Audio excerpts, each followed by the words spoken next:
Perlawanan Rakyat Mataram. Perlawanan ini dipimpin oleh Sultan Agung. Sultan Agung adalah raja yang paling terkenal di Kerajaan Mataram Islam. Perlawanan ini berlangsung pada tahun 1628 dan 1629. Selama masa pemerintahan Sultan Agung, Kerajaan Mataram mengalami puncak kejayaan.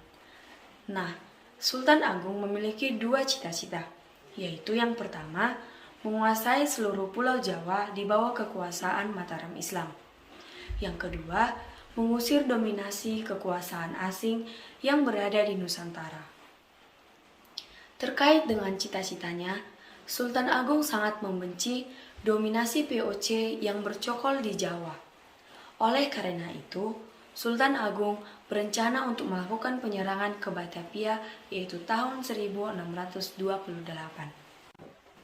Ada beberapa alasan Sultan Agung merencanakan serangan ke Batavia.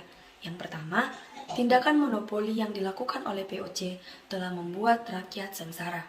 Yang kedua, VOC sering menghalang-halangi kapal dagang Mataram yang akan berdagang ke Malaka. Yang ketiga, VOC menolak untuk mengakui kedaulatan Mataram. Yang keempat, keberadaan VOC di Batavia telah memberikan ancaman serius bagi masa depan Pulau Jawa. Tahun 1628 telah dipersiapkan pasukan dengan segenap persenjataan dan pembekalan. Pada waktu itu, yang menjadi gubernur jenderal VOC adalah John Peter Cook, dan sebagai pemimpin pasukan Mataram adalah Tumenggung Bahureksa. Tanggal 22 Agustus 1628, pasukan Mataram menyerang Batavia. Pasukan Mataram berusaha membangun pos pertahanan, tetapi VOC berusaha menghalang-halanginya, sehingga pertempuran kedua belah pihak tidak dapat dihindarkan. Di tengah-tengah kecamuknya peperangan, pasukan Mataram yang lain berdatangan, seperti pasukan yang dipimpin oleh Sura Agulagul, Kiai Adipati Manduraja, Laskar orang-orang Sunda yang dibawa oleh Dipati Ukur, dan lain-lainnya. Terjadilah pertempuran sengit antara pasukan Mataram melawan tentara VOC di berbagai tempat. Tetapi, kekuatan tentara VOC dengan senjata yang jauh lebih modern dan unggul, sehingga dapat memukul mundur semua kekuatan pasukan Mataram. Tumenggung Bahureksa sendiri gugur dalam pertempuran itu. Dengan demikian, serangan Sultan Agung pada tahun 1628 belum berhasil. Namun, kegagalan tersebut tidak membuat Sultan Agung menyerah.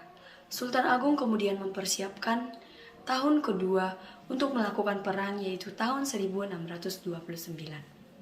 Belajar dari kekalahan dahulu, Sultan Agung kemudian memperkuat persenjataan dan juga kapal.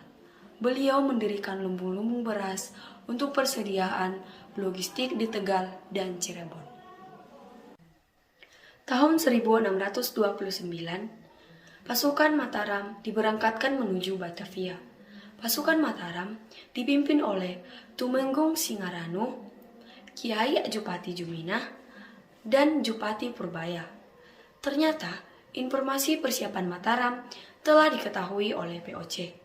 Alhasilnya, VOC pun kemudian mengirim kapal-kapal perang untuk menghancurkan lumbung-lumbung yang telah dipersiapkan oleh pasukan Mataram. Di Tegal, tentara VOC berhasil menghancurkan 200 kapal Mataram, 400 rumah penduduk, dan sebuah lumbung beras. Akan tetapi, pasukan Mataram pantang menyerah dan pantang mundur. Dengan kekuatan pasukan mereka berusaha untuk mengepung Batavia. Mereka mengepung benteng-benteng pertahanan VOC. Ada yang berhasil dan ada yang tidak berhasil. Di tengah mengepung benteng-benteng VOC, terkabar bahwa Gubernur Jenderal VOC telah meninggal dikarenakan terkena kolera. Peristiwa ini terjadi pada tanggal 20 September 1629. Dengan semangat juang yang tinggi, pasukan Mataram terus melakukan penyerangan. Dalam situasi kritis, pasukan Belanda semakin marah dan meningkatkan kekuatannya untuk mengusir pasukan Mataram. Dengan mengandalkan persenjataan yang lebih unggul, lebih modern, akhirnya VOC menghentikan serangan-serangan Mataram. Pasukan Mataram semakin melemah dan pada akhirnya pasukan Mataram kembali ke Mataram. Dengan demikian, serangan Sultan Agung yang kedua juga mengalami kegagalan dan kekalahan. Perlawanan Mataram terhadap POC memang mengalami kekalahan. Namun, cita-cita dan semangat juang untuk melawan dominasi asing telah tertanam di jiwa Sultan Agung dan para pengikutnya. Sultan Agung meninggal dunia pada tahun 1645. Setelah Sultan Agung meninggal, kerajaan Mataram semakin lemah dan kekuasaan POC di Mataram semakin kuat. Sekianlah pemaparan dari saya mengenai perlawanan rakyat Mataram terhadap POC. Sekian dan terima kasih.